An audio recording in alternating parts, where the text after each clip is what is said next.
girls. Oh, I just fed the fish. You're actually on top of Moby's tank right now. She's eating. She's happy.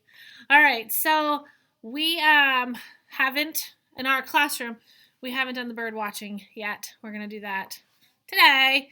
And you guys already did it, so now you're a day ahead of us. So for today, I kind of already told you what you're going to do. You're going to focus on the parts of the bird. Just like we focus on the parts of a goldfish, you're going to focus on the parts of a bird. And I gave you this paper.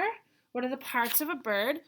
And there are some parts that are there, and there's some parts that you're going to have to draw in. And then you label all the parts of the bird. And then down here, you're going to say a bird, which is, it's already written for you, right? But then you're going to write the rest of the parts, right? And I don't know why this doesn't have the word has either. So I'll write that in for you right now, right? So a bird, and then that's not a good pencil. I thought that was a good pencil. Oh. I need a good pencil. Okay. A bird, and then we're going to write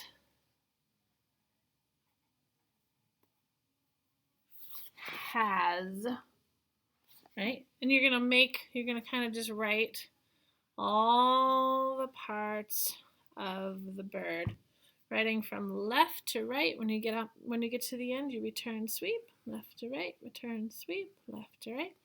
And you're going to write all the parts of the bird, and you're going to draw them, and you're going to label them. And you can do two birds if you want to. I'd love it if you did two birds because there's lots of different kinds of birds, aren't there? And anyway, so today our focus is what are the parts of birds, okay? Now, I haven't found out yet as of right now when I'm doing this recording whether you watched your own birds in your backyard today or yesterday, or whether you watched the live bird camera video that I sent you, or if you did both. I'm not really sure. As of right now, as I'm recording this, I haven't found out how you went along with your bird watching today. I'm anxious to find out, though.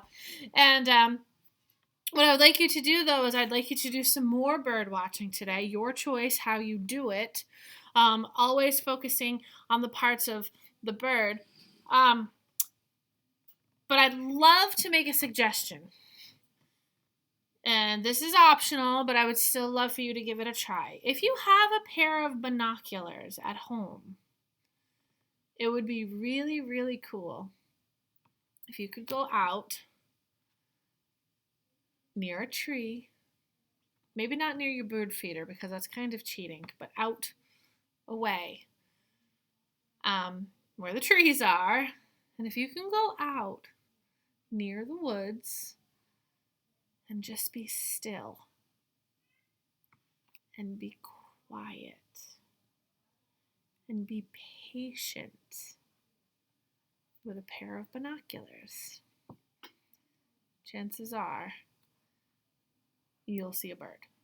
And you can look in your binoculars. And if you take your iPad out with you, you might even be able to get a picture. But you really have to be still and quiet. That's what bird watchers do. Bird watchers are bird watchers to begin with because they need time in their life to just have peace and quiet. And animals like peace and quiet, right?